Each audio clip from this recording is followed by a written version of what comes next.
escalating protests on college campuses are coming just as the Jewish community around the world and here in our area begin to celebrate the holiday of Passover.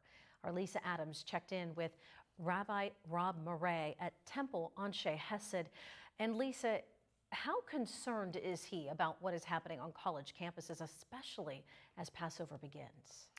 Good evening again, Eva. He calls this spike in anti-Semitism terrifying, especially for Jewish college students. And he blames university administrators for allowing hate speech to flourish on campuses. He believes people with deep-seated hatred for Jews are using the war as an excuse to bring it out. But he says the Israel-Hamas conflict will only end if both sides are held accountable.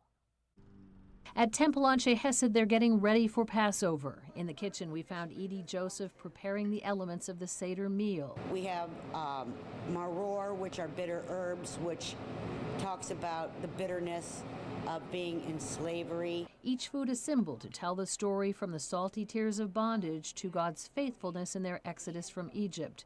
But as this Passover arrives, Jewish students on U.S. campuses are not feeling safe or free. They are being subjected to not only anti-Israel political protests, but personal attacks on them simply because they're Jewish. Rabbi Murray blames administrators like those at Columbia University for not distinguishing free speech from hate speech early on. What we have now is the university saying, oops, what are we going to do? We can't control this. Well, yes, you can't control this because you let it go. And he believes the Hamas-Israel conflict is a new justification for an old hatred. These hatreds not only rise up, but explode. And we've seen that with this, as people have used what is happening between Israel and Hamas as a way to express their hatred of the entire Jewish community. With the Passover celebration in mind, Rabbi Murray says Jews should still be hopeful, for they know the story of God's faithfulness through many times of trial. While he understands the global criticism of Israel's ongoing response to the Hamas attack, he says it will take accountability on both sides to find a solution. So while I'm, agree that Israel has to do its part, but the world is completely letting Hamas slide.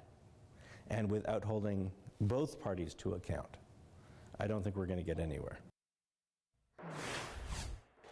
While Rabbi Murray told me this is a horrible time with everyone worried about how it's going to play out, he said Jews should feel comforted by their history and how they have overcome trials in the past. Temple Anshe Hesed's congregation celebrates the Seder meal together tomorrow. Most are marking the start of Passover in their homes tonight. Live in the studio, Lisa Adams, Erie News Now. Lisa, thanks for